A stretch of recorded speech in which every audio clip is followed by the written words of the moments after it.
Bienvenidos a Charla Legal, un podcast para no abogados. El contenido de este podcast tiene fines educativos, recreativos y de sensibilización social. No pretende ser un asesoramiento legal ni una opinión jurídica. Las opiniones y comentarios expresados en este podcast son responsabilidad exclusiva de sus autores y no comprometen ni representan al podcast ni a sus patrocinadores.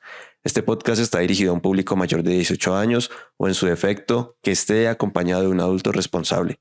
Se recomienda discreción y respeto al escuchar este podcast. Todos los derechos de este podcast son reservados y se permite su difusión siempre y cuando se cite la fuente original.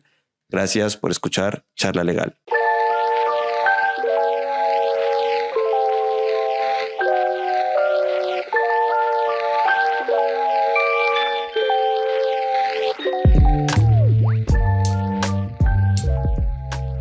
Hola a todos, muy buenas noches y bienvenidos a un nuevo episodio de Charla Legal, un podcast para no abogados.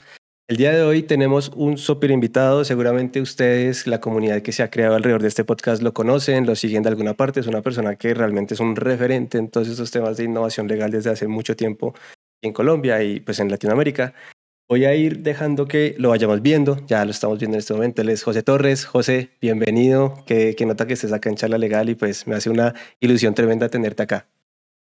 Hola Jordan, mil gracias por la invitación. Para mí un honor estar acá participando en el podcast, lo sigo y qué chévere por compartir un rato acá. Qué nota, de verdad, no sabía que lo seguías, ya lo había escuchado antes, mejor dicho. Sí. Qué nota, qué nota. Bueno, obviamente sé que mucha gente te conoce, pero pues no está de más. De pronto, si alguien no te conoce, pues cuéntanos un poco de quién es José, a qué se dedica José, en qué anda José. Súper, bueno, soy José Torres, abogado de los Andes, soy socio en Lexia Abogados. Lexia es una firma boutique familiar. Los socios somos mi papá, mi hermano y yo. Mi papá y mi hermano se dedican a litigios, arbitraje y seguros. Y yo me dedico a fintech, tecnología, cripto y legal design. Llevo trabajando en innovación legal por ahí como desde el 2012. Empecé con este cuento cuando trabajaba en una firma en Inglaterra que se llama Scanner Arts. También fui profesor visitante del Legal Design Lab en Stanford en 2016-2017. Fundé en el 2013 el primer centro de innovación legal en Latinoamérica, en la Sergio Arboleda. Entonces, si esto sigue siendo nuevo, imagínate en el 2013, cuando uno echaba este cuento, cómo lo miraba uno la gente. Sí. Y ya muy contento de estar acá. Qué bueno. Me gusta siempre arrancar con una pregunta, digamos, especialmente porque sé que llevas mucho recorrido en este tema. Digo mucho, pues, porque es así, realmente es de esos referentes que tenemos acá. ¿Por qué estudiaste Derecho? Cuéntanos un poco de qué te llevó. Sé que tienes tu familia, creo que tienes varios abogados en tu familia, tu padre, pero ¿qué te llevó a esta área? Yo empecé estudiando economía en los Andes, la verdad, y no me gustó, me pareció que era como súper teórico.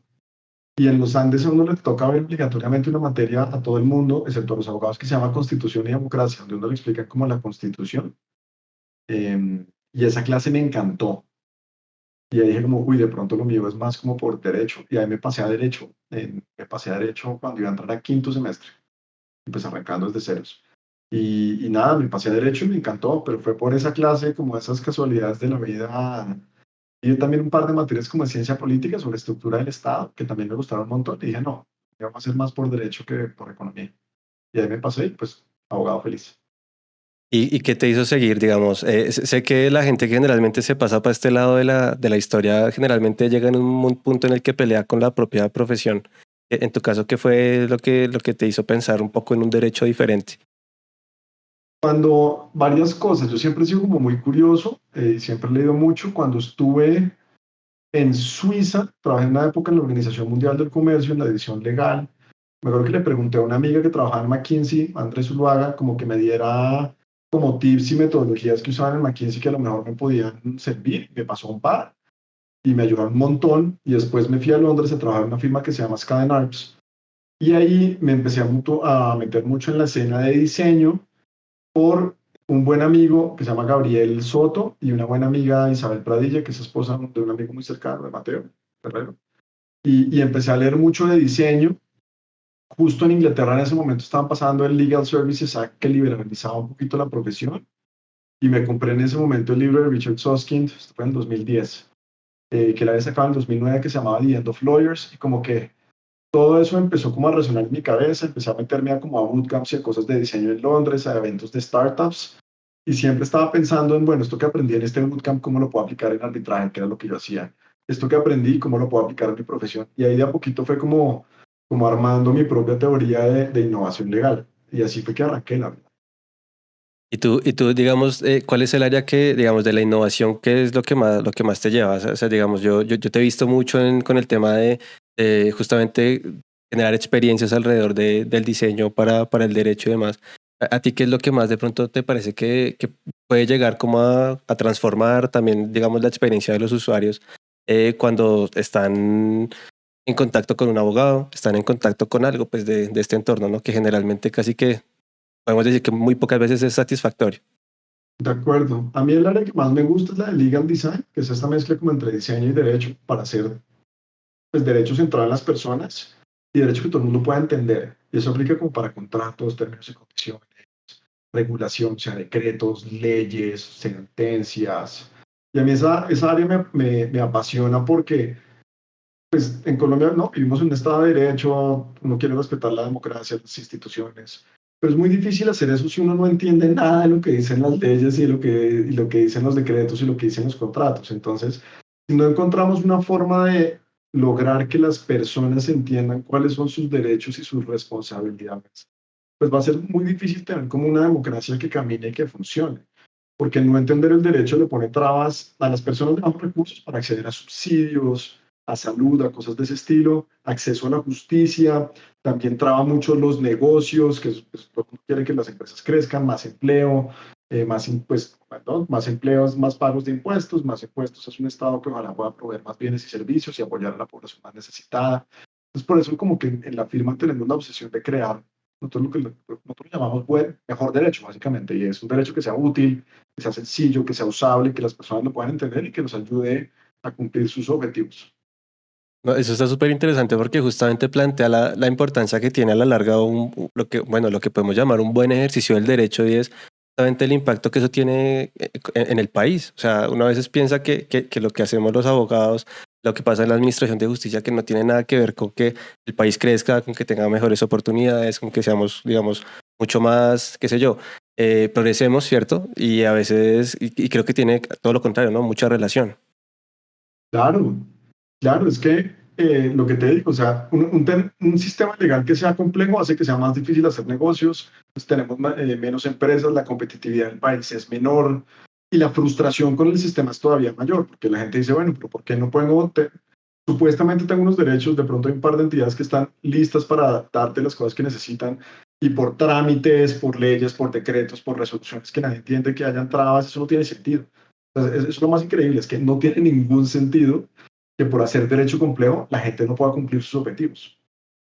Claro, y muchas veces uno ve, digamos, requisitos que uno dice, pero ¿por qué me están pidiendo esto? Cosas que se inventan de alguna interpretación que alguien por ahí dijo, no, es que si usted no cumple con esto, porque rebuscadamente lo dice, lo dirá por algún lado, usted no puede hacer su trámite, no puede acceder a su derecho, no se puede pensionar, no puede, ¿no? Eh, Sí, para claro. ti, para ti que llevas mucho en esto, ¿qué crees que ha cambiado? Digamos, sobre todo teniendo en cuenta y si pensamos en que la pandemia nos marca un antes y un después. ¿A ti qué crees que ha cambiado? ¿Qué se ha acelerado? ¿En donde todavía estamos como en mora pues de actualizar nuestra profesión, ¿no? Listo, entonces, bueno, la pandemia obviamente ha sido un gran impulsor. Yo creo que también el rol que ha jugado la tecnología en el día a día de las personas es cada vez mayor. Antes era como sexy hablar de tecnología, hoy es tan metido en nuestras vidas que no hay forma de escapar. Y entonces el hecho de que esté más presente, que cualquiera, incluso personas como de edad que no son muy tecnológicas, hayan oído de ChatGPT y cosas de ese estilo, ya se ve más natural y la gente está mucho más abierta a probar nuevas cosas. Entonces eso ha ayudado mucho. Yo creo que también una generación que crece con tecnología y empieza a ocupar cargos legales, eh, diciendo, bueno, queremos hacer las cosas distinto, ese cuento de siempre lo hemos hecho así, conmigo no va. Todo eso ayuda. Yo creo que también en el caso de las firmas hay mucho mayor competencia en el mercado, hay muchas más firmas que antes. Entonces eso obliga a que la gente se tenga que mover más rápido. Los departamentos legales también están sufriendo el impulso de la transformación digital en sus empresas. Entonces, si toda la empresa está en su plan de transformación digital, al departamento legal le toca montarse en eso, si no votan a todo el equipo. Antes era como, no, qué chévere que usáramos, ahora llega el VP de tecnología, de experiencia de usuario, incluso mismo presidente de una empresa, decirles, es como no se han modernizado. No funciona porque nos están trabando toda la empresa por no modernizarse. Sí. Entonces, esa presión cambia. Y la deuda pendiente que tenemos gigantes en la justicia, donde ha pasado muy poco, desafortunadamente. Ahí es donde todavía queda muchísimo para hacer. Ahí va a ser una cuña descarada. Nosotros asesoramos al Poder Judicial de la República Dominicana. Y es impresionante en términos de mentalidad y proyectos cómo están mucho más avanzados que nosotros, precisamente porque todo el Poder Judicial está montado en el tren de la innovación. No, y fíjate que eso que menciona, a mí me gusta mucho hablar de proyectos porque a veces como que empiezan y lo he notado acá en Colombia y de hecho he tenido la oportunidad de conversarlo, perdón, con personas que están justamente en esa línea pues de la rama judicial y de ese lado, de que aquí como que casi que todo es o sea, ahora licitaciones, contrate todo lo que sea tecnología y realmente no hay un proyecto que uno diga, oiga, es que realmente estamos viendo, planteándonos una justicia o una administración de justicia de tal forma que supere estos, es cierto que empieza a brindar beneficios y yo siempre lo digo, yo siento que, claro, en este momento la justicia tiene un poco a las malas pues lo que es la mayoría en la administración de justicia, pero ¿qué pasaría si le tocara competir realmente y seriamente con otros actores que lo pudieran hacer mejor, que pudieran innovar en eso, ¿no? Claramente estaría en una gran desventaja. Claro, es que mira lo que pasa en la justicia. Tenemos magistrados que pueden ser muy buenos jueces, pero que no tienen ni idea de tecnología, liderando una transformación tecnológica que no entienden. Eso no tiene sentido. Imagínate, en ninguna empresa la transformación digital la hacen los abogados. En ninguna. En el gobierno tampoco. Ujú. Pero en la justicia, como no, somos abogados y entonces los abogados tenemos que controlar todo, por algún motivo ponemos a personas que no tienen las capacidades a usar proyectos para los cuales no están preparados. Y por eso, 20 años después, seguimos hablando del expediente digital. Gran novedad. Algo que se iba a haber hecho hace 15 años y todavía sigue siendo, no, el día que implementemos, cuando podríamos estar haciendo 17.000 cosas más interesantes, el expediente digital casi que debería ser un dado, como eso tiene que pasar punto ya, y deberíamos estar pensando en cómo creamos nuevos tipos de productos y servicios que hagan que las personas que no tienen acceso a la justicia puedan acceder hoy de una forma muy sencilla desde sus casas.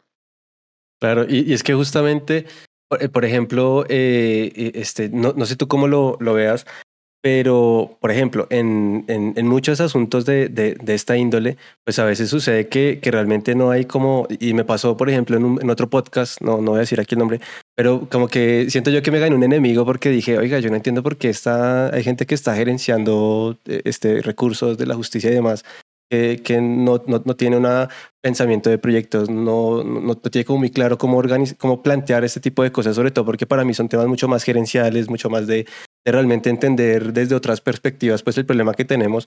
Yo digo que los abogados podemos aportar muchas soluciones a este tema, pero pues no somos todopoderosos, ¿cierto? Pero ¿tú cómo ves ese tema desde el punto de vista de enriquecer, por ejemplo, la rama judicial con muchos otros perfiles? Y eso aplica también para las firmas, para departamentos legales, digamos, de empezar a nutrirlos de otro tipo de perfiles que nos ayuden como a entender mejor incluso lo que Eso hay estamos que haciendo, ¿no? hacerlo. Mira, en Colombia la justicia toda la vida ha sido de abogados para abogados. Entonces tú tienes como los institutos típicos de derecho procesal diciendo, no, como redactamos 3 artículos en el Código General del Proceso que hablan de tecnología, ya solucionamos todo. ¿No? Como que si lo que fuera a cambiar es la redacción de tres párrafos. Deberíamos estar teniendo como un Chief Information Officer en la justicia, que sea el que lidere eso, que no pida permiso, porque es que pedirle permiso a un poco de jueces que gerencian un monstruo tan grande como si fuera con el mismo sistema de salas, que es el de para producir sentencias, que pues para gerenciar no tiene nada que ver. Necesitamos traer a todas las otras profesiones sobre la mesa. Mira esta cosa tan ridícula. Los ingenieros pudieron llevar un cohete a la luna en los 60 y los abogados no hemos podido crear un juzgado moderno en el 2024. Creo que es hora de tener como humildad y decir, venga, traigamos a los ingenieros y dejemos que ellos nos lideren. Y uno lo que hace es como guiar acá y aquí y allá, decirles, miren, esto se puede, esto no se puede, pensemos en cómo trabajar esto. Pero claramente nos toca traer a otras profesiones que traigan lo suyo porque la nuestra no es suficiente para transformar la justicia como haríamos transformarla. ¿Tú cómo te imaginas, o sea, digamos, en tu mundo ideal, cómo te imaginarías que fuese el tema con las firmas, o sea, cómo te imaginarías ese mundo legal tú?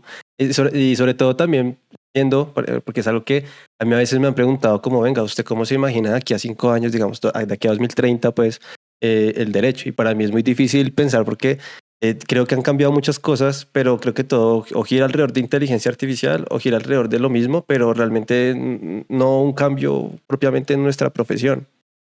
Pues mira, más allá que las firmas, a mí la parte que más me ilusiona, ojalá, es el cambio en el Estado. Lo primero que necesitamos es decretos, leyes, bueno, depende del Congreso, en el caso del gobierno que es más fácil, decretos y resoluciones que estén bien redactadas. La cantidad de decretos que están mal redactados y son difíciles de entender. O sea, estamos hablando de inteligencia artificial sin ni siquiera saber escribir. Pues ya afortunadamente la inteligencia artificial va a poder escribir muchas cosas. Y entonces no va a tener problemas de gramática y de falta de entendimiento de los decretos. Pero arrancando por ahí, decretos que sean fáciles de cumplir, por ejemplo. Y es, ¿por qué le vamos a hacer imposible la vida a los ciudadanos si podemos encontrar una forma sencilla de que cumplan y les podemos ayudar a que cumplan? Te doy un ejemplo. El pago de la planilla de seguridad social es un dolor de cabeza. Y hay muchos colombianos que quieren pagar para fiscales bien y no saben cómo liquidar la planilla, entonces se traban. Y eso, ¿cómo va a ser posible que digan, quiero pagar impuestos? Quiero. Y el Estado se inventó toda una forma jodidísima para que uno no haga. Sí. Y así una cantidad de trámites y de cosas que son del día a día. Las cámaras de comercio también, digamos, o sea, la falta de innovación que ha habido en el registro mercantil es miedosa. Uno tiene, a uno a veces le devuelve unos estatutos porque al funcionario de turno no le gusta la redacción. Y es como, ¿quién es usted para decirme si yo estoy redactando bien o mal? Ese es mi problema, ni siquiera tiene la competencia legal. Hay un montón de cosas más que se podría hacer desde el Estado para facilitarle la vida a los ciudadanos. La carga regulatoria en las empresas es ridícula. Todos los días se inventan posiciones nuevas, nuevas funciones de cumplimiento que hace que hacer negocio sea muy difícil en Colombia. Y hay muchas cosas que se pueden lograr simplemente haciendo mejor derecho. Y para eso tenemos que sentarnos a pensar en cómo lo hacemos. No simplemente seguir haciendo el mismo mecanismo, por ejemplo, en el sector público, que es borrador de una norma, lo sacan para comentarios, el formato que te da para comentarios es un Excel tenaz en el que no puedes explicar nada, y después publican la norma sin haber probado nada, sin haber prototipado, sin haber validado las hipótesis que soportan la norma. Entonces, ahí yo creo que hay un campo gigante. En el lado de las firmas, a mí la parte que también me ilusiona es ver cómo usamos más tecnología para que le podamos llegar a más personas. La gran mayoría del país no tiene acceso a servicios legales. Las grandes empresas pues tendrán sus firmas y todo, y eso está perfecto, pero ¿cómo le llegamos a la gente en sitios remotos que quiere, no sé, la persona en Guainía que quiere coger su cigarrería y lo quiere transformar en una SAS? ¿Cómo le hacemos la vida fácil a esa persona? Y es donde la tecnología tiene un rol muy grande para jugar, para lograr que entre más personas tengan acceso a servicios legales, mejor vamos a poder cumplir los valores del Estado de Derecho en la Constitución.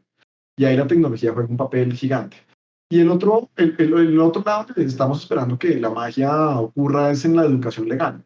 Las universidades están sacando un poco de diplomados chimbos, de Legal Tech y de lo que sea que no dan pie con bola, o especializaciones también que no le ponen innovación legal, pero no mira el pensum y esto no tiene ningún sentido. Y lo que quieren estar es transformando el pregrado, porque si tú tienes, pues la justicia no se está modernizando, pero asumamos que se moderniza. Las firmas se modernizan, los departamentos legales se modernizan, y estás educando a estudiantes para el siglo XIX, va a haber un choque natural. Entonces, en la educación legal también, ahí tenemos una deuda pendiente gigante y esa es fundamental.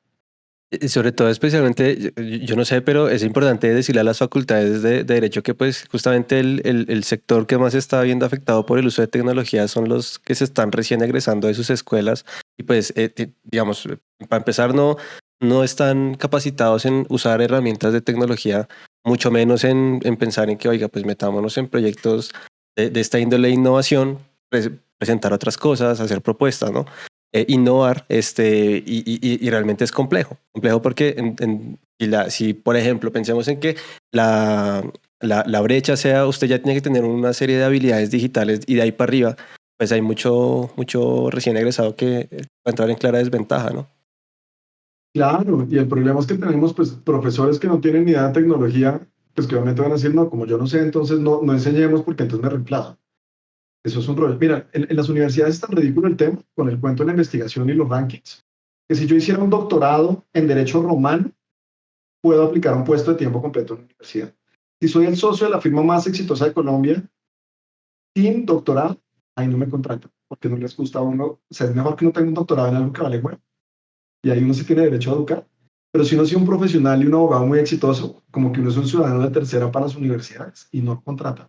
Entonces, ¿quiénes sufren? Los estudiantes que básicamente están pagando por el hecho de que las universidades investiguen vainas que valen huevo y lo están subsidiando con su matrícula en vez de que las universidades se preocupen por educar a profesionales para el siglo XXI. ¿Tú cuál crees, si tuvieras que escoger, cuál sería el primer reto por el cual tú te empezarías como a enfocar? O sea, si estuviera en tu control, en tu poder, de pronto, ¿o por dónde arrancarías?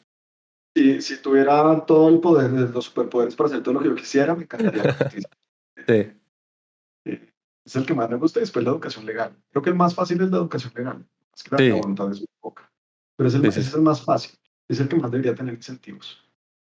¿Y qué tan importante para ti es, por ejemplo, no sé, no quiero hablar bien del podcast, pero que este tipo de espacios donde se está reuniendo gente nueva, gente de muchas partes a hablar de temas que de pronto hace un tiempo era, como tú bien lo decías, te miran como bicho raro, o sea, que si ahorita esto es nuevo, imagínese esto antes. ¿Tú qué tan importante crees esta apertura de espacios donde de pronto no hay como esos intereses, sino que realmente se empieza como a generar llamados de atención, ¿no? Y que empecemos a visualizar esos dolores que tenemos que ir atendiendo.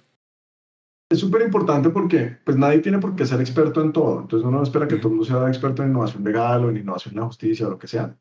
Pero entonces estos espacios lo que ayudan a hacer es que las personas que no conocen, conozcan y se refresquen la cabeza, conozcan nuevas ideas y ojalá oigan algo que digan, uy, eso que oí en el podcast me sirve para mi ejercicio en la justicia o en el gobierno o en una firma o en el departamento legal de una empresa y ayudar a que la gente pueda cambiar la forma en la que trabaja.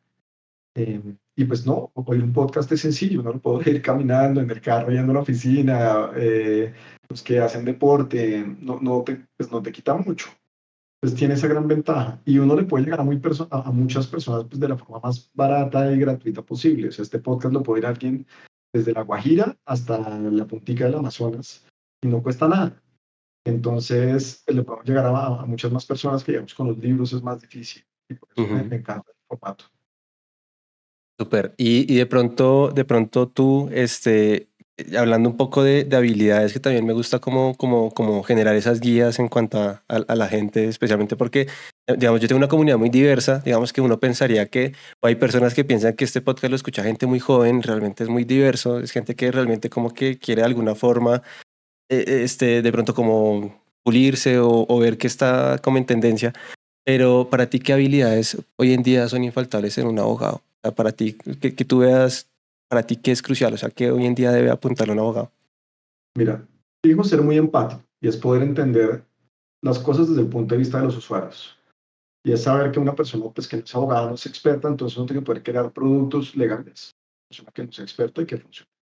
La segunda, a mí me parece que la habilidad para hacer prototipos. Porque cuando tú estás haciendo temas de innovación, por ejemplo, en una firma, uno lo que hace son experimentos rápidos, en el mismo sentido que las startups crean un producto para aprender muy rápido, con poquitos recursos, con bajo riesgo y poder avanzar muy rápidamente. Entonces, la habilidad de prototipar iniciativas, experimentos, metodologías, cosas de ese estilo es súper importante.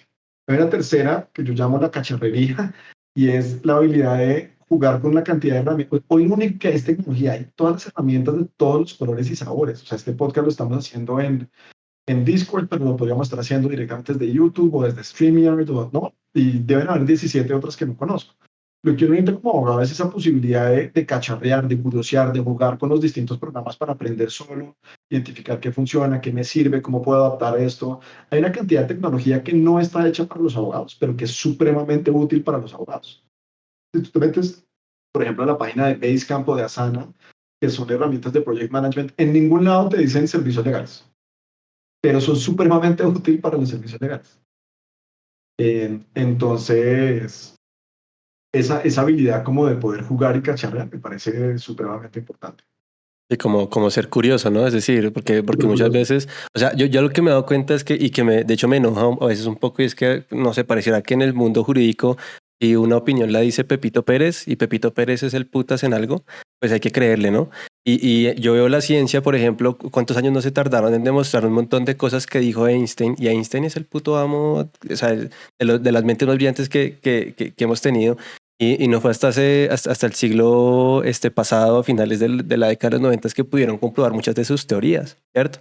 Y el tipo, claro, revoluciona, pero siempre como que manejan ese tema de la humildad de académica, de justamente y comprobar, de realmente, o sea, no importa de quién provenga el conocimiento, sino que lo podamos comprobar y lo podamos replicar. Y a veces Claro, es pareciera que, que nosotros no es así, sino que es todo lo opuesto. total, en derecho funciona mucho como quienes no, quien tiene una cantidad de experiencia, pero hay un profesor mío que decía que muchos abogados tienen 10 años de experiencia, que es un año de experiencia repetido 10 veces. Tal Y de cual. acuerdo, somos menos dados a decir, bueno, no importa quién trajo la idea, probemos la idea a ver si funciona. Invitemos a otras disciplinas, que los abogados somos pésimos para invitar a otras disciplinas a la mesa. Tengamos mucha más humildad para darnos cuenta que podemos aprender de cualquiera, del viejo, del grande, sí, tema de edades, es más como de apertura mental. Y de pronto me gustaría preguntarte tú cómo ves de pronto esto que está pasando ahorita con el ecosistema LegalTech. Sé que a fin del año pasado pues sufrió un golpe fuerte con la cerrada de Justy, pero tú que estás un poco como también en esa onda, ¿tú qué opinas? ¿Qué estás viendo en materia de innovación por ese lado? ¿O qué crees que puede estar faltando ahí? Es bien difícil, eso es lo que está viendo. Emprender en Legal Tech es bien difícil porque hay un par como de necesidades donde yo creo que este está teniendo éxito, por ejemplo en Contract Management. Hay una chilena muy buena, yo soy amigo de ellos, que se llama Webdocs, que está teniendo mucho éxito. Y es un muy buen producto que resuelve una necesidad puntual. Justo también era un producto, hace lástima, pues que cambia la jurisprudencia y les hicieron un par de jugadas sucias y cambia la cosa. Eh, pero me parece que no debería ser como desmotivante. Lo que estaríamos esperando es que ojalá empresas de afuera entren al mercado, pero con precios que funcionen en pesos, porque por fuera hay una cantidad de herramientas lindas que nos podrían servir, que no hay necesidad de inventarse hasta acá. Y, y que en pesos funcionarían. Uno de los retos en esto es que, digamos, los compradores, por ejemplo, que son las áreas legales en departamentos jurídicos en empresas, son muy malos compradores. Usualmente no piden presupuesto para tecnología, el área de tecnología odia el área legal en general. Entonces, crear demanda y tener como departamentos legales que sean innovadores y que busquen este tipo de herramientas para hacerse la vida más fácil. No pasa tanto, todavía estamos como en ese inicio y lo mismo debería pasar en el gobierno. En las firmas ya pasa más. Yo creo que en un par de firmas, yo no te diría que en más de 20. Y de ahí para adelante, pues firmas más chiquitas, ¿qué pasa? Pues muchas herramientas simplemente se les salen del presupuesto. Pero sigue siendo un área muy retadora, la verdad. Nosotros tratamos de tener una con mi hermano y con otra amiga, con Jimena, en el 2017 para vender contratos en línea y no pudimos. Y he visto varias personas tratar eso y nadie ha podido. De pronto Ujú. también hay áreas donde uno dice, ahí simplemente no va a haber mercado, la gente quiere ver una persona que no está dispuesta a bajar, o sea, un contrato de prestación de servicios sin más. Eh, y eso es parte como de esos aprendizajes. Si me tocara montar algo, probablemente tendría que ser algo que compren departamentos legales o tal vez el gobierno, Ujú. pero lo que te digo, tiene esa complejidad que son malos compradores. Claro. Y me gustaría también como pasar un poco por tu recorrido por Legal Hackers. Me genera mucha curiosidad. ¿Tú cómo llegas a esa comunidad? Justamente estuve viendo unos videos de hace mucho, mucho, mucho, mucho. Creo que han cambiado no solamente los tiempos, sino nosotros mismos. Me pareció muy, muy chévere verte ahí, digamos, también como alrededor de generar una comunidad que le apunte no sé, una quimera, qué sé yo, una ambición loca. Eso lo fundamos con Daniel Acevedo y con Viviana Martínez como en el 2014. El que se enteró de la comunidad fue Daniel. Y entonces Daniel escribió, creo que a Jameson, que lideraba la comunidad en Estados Unidos, y Daniel se encargó como de hacer toda la vuelta para abrir el capítulo. Y empezamos siendo muy pocos, haciendo eventos en la Sergio Arboleda, en Microsoft, cuando estaba Andrés Umaña por acá. Y siempre éramos, o Daniel o Viviana o yo, organizando el evento y siendo speakers e invitando a la cosa. Sobre todo cuando hablar de innovación legal era muy nuevo. Hoy ya no es controversial, en esa época era controversial, la gente como que no le sonaba, y así arrancamos. Y ahí de a poquito como que la gente pues, empezó a ir a nuestro evento, de pronto a un evento llegaban 10 personas, después llegaron 15, después un día llegaron 40, fue como wash. Y ahí empezamos a hacer eventos más seguidos, y yo creo que ya cuando WhatsApp creó la funcionalidad de grupo, que hicimos ese grupo de Legal Hackers Colombia, pues también fue mucho más fácil llegarle a muchas más personas. Los de ALCO, digamos, toda la idea de ALCO, de la Asociación de Legal Tech, sale pues, de gente que vio en Legal Hackers y que dijeron, bueno, ahora montemos nuestro gremio. ¿Para qué? entendí, pero sale de ahí. Y a mí me gusta ver cómo Legal Hackers sí tuvo un impacto muy grande porque fue para mucha gente la primera introducción a temas de innovación legal. Tal cual. Y para ti, qué tan valioso es justamente tener ese impacto en comunidades, sobre todo estos temas? No, pues ha sido súper lindo, digamos que ya uno está en ese punto donde pues, pasamos la batuta hace rato, pues sí es muy bonito haber tenido el impacto en toda la gente que está en la comunidad y que por primera vez se enteró de estos temas a través de nosotros. La verdad que es súper gratificante, además porque es un esfuerzo que pues no lo hacíamos nadie nos estaba pagando por eso. No, Legal Hackers no tiene como ánimo de lucro, nunca cobramos por un evento, es más, muchas veces patrocinamos los eventos pagando pizza nosotros, por ejemplo, cosas de ese estilo, o Microsoft muchas veces nos ayuda con patrocinio. Entonces, saber que tenemos un impacto muy grande en promover y crear el ecosistema como innovación legal es supremamente gratificante. No, y justamente este podcast creo que incluso es como resultado de una semilla que ustedes plantaron en algún momento y por el que estamos acá y por el que podemos decir que hay una comunidad alrededor de estos temas que está curioseando, que escribe todo el rato, oiga, me sirvió este episodio porque tal cosa, o entendí esto, aprendí esto nuevo, o me pareció interesante lo que dijo tal persona, pues qué bacano. Y justamente para esta comunidad me gustaría ya para ir terminando, José, pues pedirte, digamos, en el podcast hay un espacio en el que cada invitado pues nos da como un mensaje, deja un mensaje y eso es lo que hace que cada episodio sea especial. En este caso, pues tienes toda el, el espacio para hacerlo. Súper, mil gracias. Bueno, entonces la primera es una petición para todo el mundo que oye y ojalá cada vez que oigan es que siempre lo hemos hecho así, peleen. Y yo creo que tenemos que hacer una guerra muy grande contra el siempre lo hemos hecho así. Eso le hace mucho, mucho daño a nuestra profesión. Para los abogados que son más jóvenes y que están arrancando su carrera, el gran mensaje es, este tema de innovación legal debería ser normal para ustedes. A ustedes les va a tocar esto, punto. Si a mí me toca adaptarme y todavía me considero joven, no me imagino si tuviera 22, más razón uno va a tener todavía más acceso a más cosas que no me van a tocar. Tienen que aprender de esto de la misma forma que aprenden contratos, que aprenden constitucional, que aprenden administrativo, y ojalá se vuelvan como autodidactas, porque hay mucho diplomado que vende uno. Entonces la mejor forma es como, a mí me parece que es como ser autodidacta o ir encontrando sitios donde de verdad lo que aprenden es muy serio. Y el último llamado es, yo creo que nos toca hacer un gran movimiento para ver cómo empujamos la innovación en la justicia, porque por la forma constitucional como está estructurada nuestra norma, pues el Consejo Superior de la Judicatura ya sabemos que por ahí no va a ser nunca. Y nos toca ver cómo comunidad jurídica logramos transformar la justicia, porque eso es una deuda gigante que le tenemos los abogados en la sociedad. Y por último, a las personas que trabajan en el Estado y escriben regulaciones, por favor, cada vez que escriben una regulación, piensen en cómo hacemos que sea fácil de entender y cómo hacemos que sea fácil de cumplir. Porque esa es la forma en la que más personas van a poder cumplir la regulación, que es lo que todo el mundo quiere.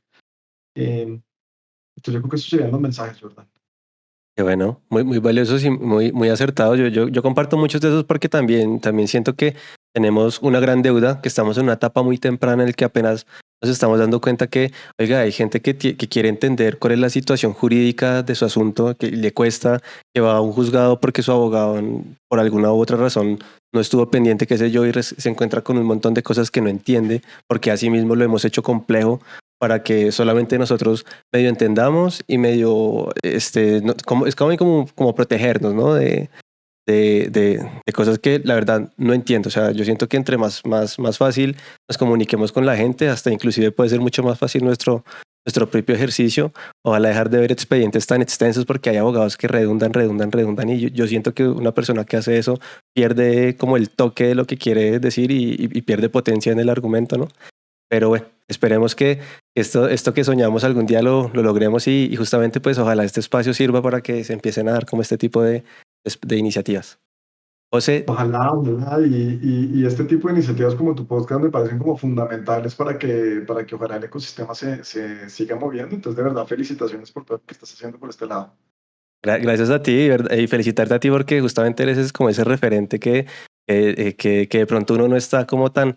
Ahí soy fan número uno de Pepito, pero sin duda ha sido muy importante en el desarrollo de todo esto y cómo ha venido madurando. Y pues Nada, agradecerte, uno, porque aceptaste de una la invitación a estar en el podcast, de verdad que me hizo mucha ilusión poder pasar este espacio contigo y poder conversar. Yo siempre digo que uno los puede tener a ustedes en una aula de clase, qué sé yo, y a veces uno no tiene como la posibilidad de conversar estas cosas que siento que también son importantes para uno entender muchas cosas de lo que le están diciendo en esa teoría o en esa, qué sé yo, en ese ejercicio académico. Siento que esto también tiene un valor. Y pues nada, agradecerte por aceptar, por estar acá, por tu tiempo. No, a ti mil gracias por la invitación. Yo me he encantado de participar en un podcast. Cada vez que me quieras invitar, te voy a decir sí, siempre y cuando cuadremos agenda. Tú tienes un sí anticipado de mi parte. De verdad te felicito. Yo lo recomiendo mucho y encantado de apoyar este tipo de iniciativas, de verdad, porque me parecen súper útiles.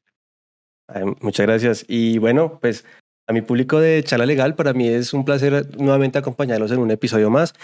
Quiero recordarles que siempre todos los lunes a las 7 p.m. estaremos con un episodio nuevo, Hora Colombia, eso sí, ténganlo muy presente. Y pues nada, nos vemos en el siguiente episodio. De verdad, muchas y muchas gracias por llegar hasta acá, por escucharse el episodio y nos vemos en el siguiente episodio. Hasta luego.